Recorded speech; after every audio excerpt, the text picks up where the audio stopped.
If you've been searching for just the absolute ideal way to spend a spring weekend, well, you can officially stop looking.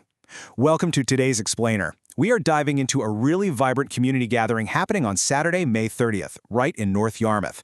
We're going to look at a full day of events that, honestly, perfectly captures what makes this town tick. So, whether you're itching to declutter your house, maybe score some amazing free stuff, or just hang out with some fantastic local music and food, May 30th in Yarmouth is shaping up to be a perfect Saturday. Okay, let's dive into this. The events on May 30th are essentially split into two halves. In the morning kicks off by asking you a pretty simple question. Are you someone with a trunk full of junk, or are you a bargain hunter on the prowl? Or, hey, maybe you're both.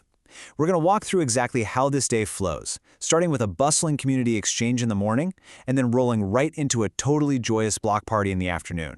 It's a fantastic example of community organizing. Section 1. Morning. Junk in the Trunk. 9 a.m. to 12 p.m. at West Costigo Hall. Now, let's get one thing straight. This is definitely not your average yard sale. It's a totally free community exchange, centralized right at West Costigo Hall for those 3 hours. And the core philosophy behind it is super simple.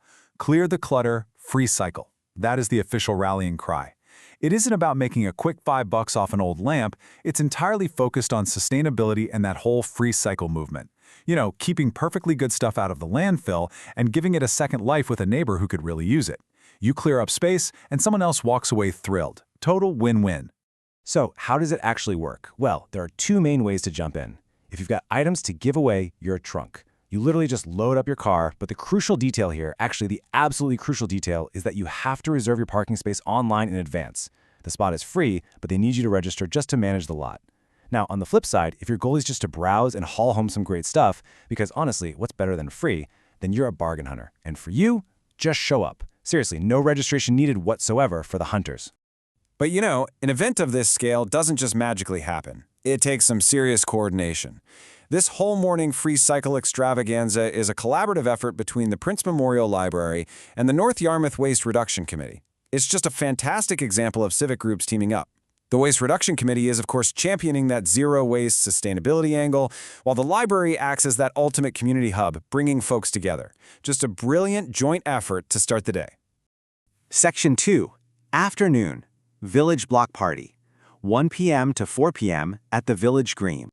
All right, so you've cleared your clutter, scored some free treasures, maybe taken a quick breather, and then, boom, the energy shifts right over to the Village Green. This is where the North Yarmouth Economic Development and Sustainability Committee, along with the Parks Committee, take the reins to host a genuinely fun, family-focused block party. And the afternoon is literally packed. We're talking games, fairy houses, a touch-a-truck setup, live music, cornhole tournaments, historical exhibits, guided trail walks, and yes, a kids' costume parade. I mean, which of those would you or your kids run to first? Whether you want to test your aim at cornhole, dig into local history, or just let the kids marvel at a fire engine, there is absolutely zero chance of being bored out there. Section 3, Block Party Event Schedule. Don't miss a beat. With that much going on, you're definitely going to want a game plan. So let's walk through the chronological flow here. Right at 1 p.m., the Hot Honey Jam Band kicks things off to set the mood. Then, at 1:30 p.m., things get official with the Parks Committee's grand opening of the Village Center Trail. Carl Sear is giving a presentation, followed by a short guided walk up the trail led by Chris Cabot and Bob Abbott. And they actually have a scavenger hunt set up for that, which is awesome. Then, at 2 p.m., State Representative Annie Graham steps up for the dedication of a brand new bench from the Waste Reduction Committee.